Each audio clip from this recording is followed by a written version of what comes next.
Hello everyone, myself Dr. Rohan Patil, consultant and director at Deccan Malti Neuro and Super Specialty Hospital, Sangli. जर आपल्याला सर्दी नसेल आणि तरी आपली स्मेल करायची ताकद कमी झाली असेल आणि त्याला 2 आठवड्याहून जास्त वेळ गेला असेल तर डोंट इग्नोर. का? It can either be a tumour, एक ब्रेन ट्युमर जो तुमच्या फ्रंटल लोब मध्ये असू शकतो, तो कॅन्सरशी असू शकतो, नॉन कॅन्सरशी असू शकतो, ज्यामुळे हे स्मेल सेन्सेशन गेलं असू शकतं. नाहीतर सायनसचं इन्फेक्शन असू शकतं which can erode your frontal skull. Mucormycosis, जसं कोविडमध्ये सगळ्यांनी ऐकलंच होतं, तर म्युकरमायकोसिस हे असू शकतं. हे एक फंगल इन्फेक्शन आहे आणि डायबेटिक पेशंट्समध्ये जास्त दिसतं कारण त्यांची इम्युनिटी कमी झाली असते. आणि जर त्याला योग्य वेळ ट्रीट केलं नाही तर it can be 100% life threatening. Neurodegenerative diseases जसं की पार्किन्सनिझम आणि अल्झायमर्स या सुद्धा आपलं सेन्स ऑफ स्मेल जातात. आणि हेड इंजुरी मध्ये तिथं आपलं base of the skull fracture झाला असतो, तर तिकडे आपलं जे ऑल फॅक्टरी नर्व, जी स्मेल घ्यायची करायची नर्व असते, ती डॅमेज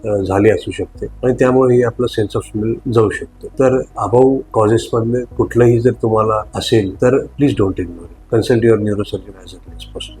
थँक्यू.